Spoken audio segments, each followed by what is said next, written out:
नमस्कार दोस्तों, आज हम एक ऐसे विषय पर बात करने जा रहे हैं जो सिर्फ दो देशों के बीच का मुद्दा नहीं है, बल्कि पूरी दुनिया की राजनीति, तेल की ताकत और इतिहास से जुड़ा हुआ है। बिल्कुल।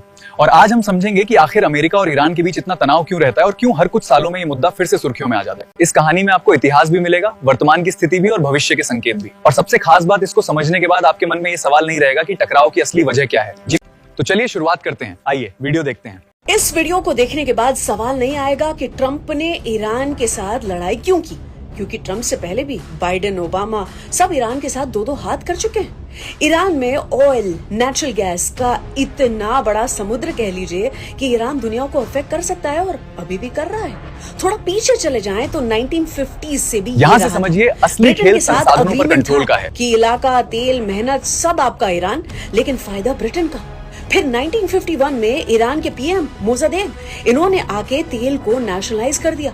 यूएस और ब्रिटेन दोनों को आग लग गई और ब्रिटेन और यूएस ने मिलकर सीक्रेट ऑपरेशन किया।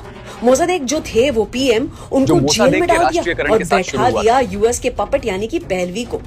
तेल का बिजनेस ये चले गया यूएस के हाथों में, यानी कि पॉलिसीज भी वो बनाए और तेल भी वो बेचे। पर प्रॉब्लम ये था कि सोवियत और ईरान के बीच में ज्योग्राफिकल नजदीकियां, तो सोवियत को मिडिल ईस्ट के तेल से दूर रखना था, बीच में किसको रखना था? ईरान को। कैसे?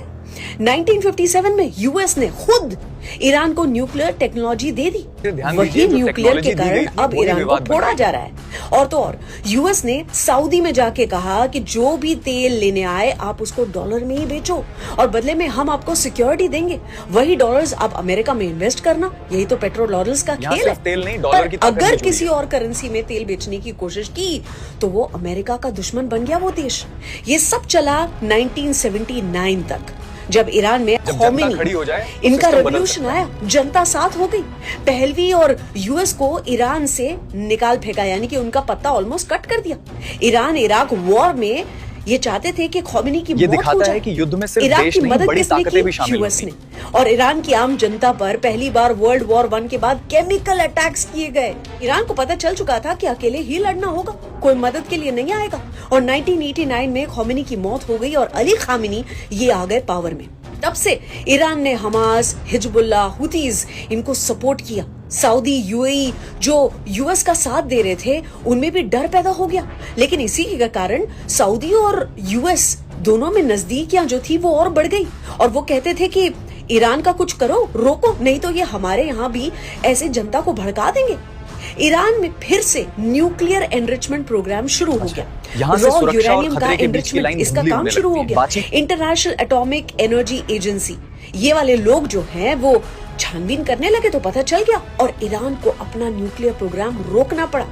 इराक में से सद्दाम को हटा के इराक में और दूसरी तरफ देखे तो अफगानिस्तान में घुस गया था यूएस। तो ईरान को अक्ल आ गई थी कि न्यूक्लियर लाना ही होगा। अपने पहाड़ों में छुपते छुपाते न्यूक्लियर एनरिचमेंट शुरू कर दिया। यूएस में इतने में डर आ गया कि ईरानी क्या, ये तो सऊदी और गल्फ के जितने भी देश हैं मजबूत हो गए तो फिर किसी भी करेंसी में ट्रेड करना शुरू कर देंगे। पेट्रो डॉलर्स का क्या होगा? यूएस, इजराइल ने मिलकर न्यूक्लियर फैसिलिटी पर वायरस छोड़ा। यूरेनियम एनरिचमेंट का काम खराब हो गया और फिर यूएस में पावर में आए ओबामा। ईरान के साथ अग्रीमेंट करने की कोशिश की, न्यूक्लियर में आगे नहीं बढ़ोगे ये कहा गया। ईरान नहीं माना तो सैंक्शन से प्रेशर डाला गया और मजबूर हो गया ईरान, तो 2015 में एग्रीमेंट साइन करना पड़ा। बातचीत से हल निकालने की कोशिश, लेकिन भरोसा सबसे बड़ा मुद्दा। कॉन्ट्रैक्ट था उसे तोड़ दिया। ईरान ने न्यूक्लियर एनरिचमेंट की लिमिट को भी तोड़ना शुरू किया, वो और आगे बढ़ा। फिर बाइडेन आ गए पावर में और यूरेनियम एनरिचमेंट तब तक में अगर देखें तो 20% तक पहुंच चुका था। 2021 में ईरान कि नतांज एनरिचमेंट फैसिलिटी पर इजराइल की ओर से बॉम्ब गिरा। बातचीत चल रही थी और उसके बीच में बॉम्बिंग हुआ तो नाराज ईरान ने कहा कि 60% तक एनरिचमेंट करेंगे। दुनिया डर गई। 35 कंट्रीज ने वोटिंग किया और ईरान के खिलाफ रेजोल्यूशन जो पास हुआ, IAEA यानी कि इंटरनेशनल एटॉमिक एनर्जी एजेंसी, इसकी नजर न्यूक्लियर प्रोग्राम पर। 2023 से 25 के बीच में देखें तो सैंक्शंस बढ़ा दिए गए और पूरी दिशा बदल जाती है। यहाँ से तनाव अपने चरम की ओर बढ़ता दिख रहा है। फिर पावर में मार्च में खामेनी को कुछ दिनों की मोहलत दी थी कि न्यूक्लियर प्रोग्राम को बंद करो नहीं तो तुम्हारी बैंड बजा देंगे। 22 जून 2025 जैसे कि हम जानते हैं ऑपरेशन मिडनाइट हैमर ये शुरू हुआ। ईरान की न्यूक्लियर फैसिलिटीज पर हेवी बॉम्बिंग। ट्रंप ने कहा था कि हम जीत गए हैं, लेकिन उन्हें पता ही नहीं था कि ईरान ने अपने यूरेनियम को दूसरी जगह शिफ्ट कर लिया था। आते हैं इस साल पर 6 फरवरी 2026 में नेगोशिएशन शुरू थे। यूएस ने ईरान को घेर लिया था और तभी ईरान ने यूएस की डिमांड्स काफी हद तक मान भी ली थी। लेकिन डिस्कशन के बीच में 28 फरवरी को ऑपरेशन एपिक फ्यूरी लॉन्च कर दिया गया। अली खामेनी के साथ साथ उनकी पूरी लीडरशिप जहां पर मीटिंग कर रही थी, बॉम्ब में सब कुछ खत्म।